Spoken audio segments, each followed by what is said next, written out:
Pengertian komunikasi secara etimologis adalah istilah komunikasi yang berasal dari bahasa Latin yaitu communication, dan perkataan ini juga bersumber pada kata komunis. Arti komunis itu adalah sama. Kalau secara terminologis, komunikasi berarti proses penyampaian suatu pernyataan oleh seseorang kepada orang lain. Jadi, dari kedua simpulan di atas tentang pengertian secara etimologis dan terminologis dapat disimpulkan bahwa proses pertukaran pesan atau informasi antara individu atau kelompok dengan tujuan untuk menyampaikan, memahami, atau berbagi ide, gagasan, perasaan, ataupun informasi merupakan pengertian dari komunikasi. Yang kedua, ada perbedaan komunikasi lisan dan tulisan. Komunikasi lisan yaitu proses di mana seorang pembicara berinteraksi secara lisan terhadap komunikan untuk mempengaruhi tingkah laku penerimanya. Sedangkan komunikasi tulisan adalah suatu keputusan yang disampaikan melalui simbol-simbol yang dituliskan kepada kertas ataupun tempat lain yang bisa untuk dibaca. Nah, selanjutnya, ciri-ciri ragam bahasa terbagi menjadi dua, yaitu ciri ragam bahasa lisan dan ciri ragam bahasa tulisan. Yang pertama, yang ciri ragam bahasa lisan, dia memerlukan orang kedua ataupun lawan bicara, tergantung situasi, kondisi, ruang, dan waktu, dan dia juga tidak harus memperhatikan unsur gramatikalnya. Dia cuma perlu intonasi serta bahasa tubuh. Berlangsung cepat juga, sering dapat berlangsung tanpa adanya alat bantu. Kesalahannya juga nggak bisa langsung dikoreksi gitu.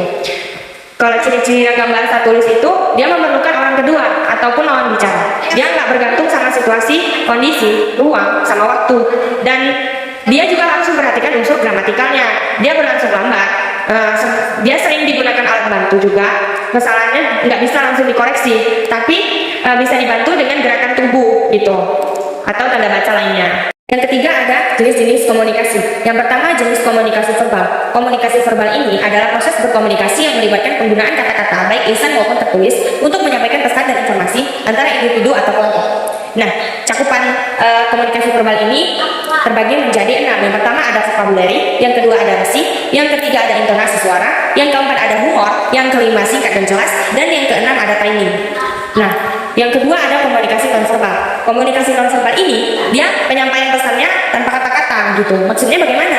Nah, maksudnya di sini dia melibatkan ekspresi wajah, gerakan tubuh, bahasa tubuh, kontak mata, intonasi suara, dan elemen-elemen lain yang berkontribusi pada pemahaman dan interpretasi komunikasi. Adapun cakupan dari komunikasi nonverbal ini yang terbagi menjadi 7. Yang pertama ada ekspresi wajah, yang kedua ada kontak mata, yang ketiga ada sentuhan, yang keempat ada postur tubuh dan gaya berjalan, yang kelima ada sound suara, yang ketujuh ada gerakan isyarat. Nah, yang keempat ada peran komunikasi dalam kehidupan manusia. Nah, peran komunikasi dalam kehidupan manusia ini menjadi penting. Karena apa? Karena fungsi yang bisa dirasakan oleh pelaku komunikasi.